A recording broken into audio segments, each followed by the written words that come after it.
Continuing our series about the history of LGBTQ athletes for Pride this month, I want to hit on transgender athletes.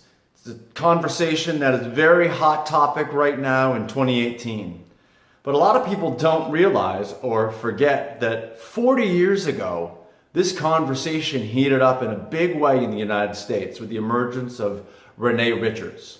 About a decade and a half before Renee transitioned, she had competed on the men's side of the US Open, and when she transitioned in the mid-70s, she applied to compete in the US Open women's tennis tournament. In reaction to Renee's transition, a bunch of organizations suddenly created this rule that to compete as a woman, you had to have a chromosome test and prove that you were XX. And she sued the US Open in New York State Supreme Court. And she won. 1977, Renee Richards won the right to compete in the US Open as a woman. She ended up going that year to the women's doubles finals, losing to a pair that featured Martina Navratilova.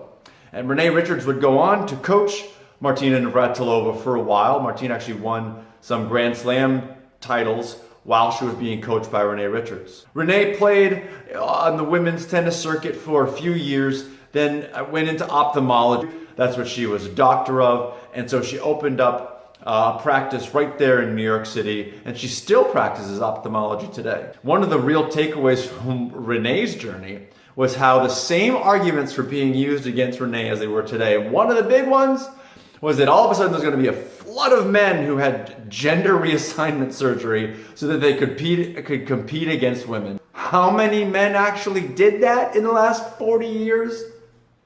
Zero. So the same fear-mongering was used back then, and it was just as false then as it is today. Renee did not barnstorm the women's game. She made it to the third round of the Women's Open. That was the best she did during her entire career.